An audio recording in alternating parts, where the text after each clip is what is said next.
Who curse? കഴിഞ്ഞ കുറച്ച് ദിവസങ്ങളായിട്ട് നമ്മൾ കേൾക്കുകയും ചർച്ച ചെയ്യുകയും ചെയ്യുന്ന ഒരു പ്രയോഗമാണിത്. Who curse? വാസ്തവത്തിൽ നമുക്ക് ചുറ്റും നടക്കുന്ന കാര്യങ്ങളോടൊക്കെ നമുക്കുള്ള മനോഭാവവും ഇതുതന്നെയാണ്, ഇറസ്പെക്റ്റീവ് ഓഫ് ദ ഏജ്. കുട്ടി പതിവായി സ്കൂളിൽ ബുള്ളി ചെയ്യപ്പെടുന്നു. Who curse? നമ്മുടെ ടീനേജേഴ്സ് മണിക്കൂറുകളോളം സോഷ്യൽ മീഡിയയിൽ സമയം ചെലവഴിക്കുന്നു. Who curse? പുറമേ കാണുന്ന അവൻ്റെ ചിരി ഒരു മാസ്കാണ്, അതിന് പിന്നിൽ ഒരുപാട് ഏകാന്തതയും ആൻസൈറ്റിയും അടക്കി പിടിച്ച നിലവിളികളുമുണ്ട്. Who curse? അവന് പരീക്ഷയ്ക്ക് നല്ല മാർക്ക് വാങ്ങുന്നുണ്ടല്ലോ. ഈ മനോഭാവത്തിന് ഒരു അപകടമുണ്ട്. ഒരു സൊസൈറ്റി എന്ന് പറയുമ്പോൾ പരസ്പരം താങ്ങും തണലുമായി നിൽക്കേണ്ടവരാണ്. Peer pressures, intolerance, social media influence, നമ്മുടെ സൊസൈറ്റി അതിവേഗം മാറുകയാണ്. അതിന് ഫേസ് ചെയ്യാൻ നമ്മൾ കുട്ടികളെ പ്രിപ്പയർ ആക്കിയിട്ടുണ്ടോ? If you keep asking who cares, who will actually care and shape tomorrow's society?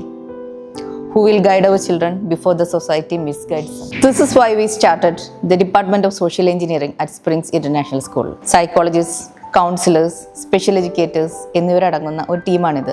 ഇവരും നമ്മുടെ അധ്യാപകരും ചേർന്ന് പ്രവർത്തിക്കുന്നു. To care, to listen, to support and to prepare our students, not just for exams, but for life. If we don't engineer the society for our children, society will engineer them. But not always in a right way. വിദ്യാഭ്യാസം പാഠപുസ്തകങ്ങളിലും പരീക്ഷകളിലും മാത്രം ഒതുങ്ങി നിൽക്കുന്നതല്ല. സമ്മർദ്ദങ്ങളെ നേരിടാനുള്ള മനക്കരുത്ത്, തെറ്റുകളോട് no പറയാനുള്ള ധൈര്യം, ദയ, സഹാനുഭൂതി, mutual respect, team work എന്നിവ കൂടി പഠിക്കുമ്പോഴാണ് വിദ്യാഭ്യാസം പൂർണ്ണമാവുന്നത്. So when the world says who cares, we say we care, we do.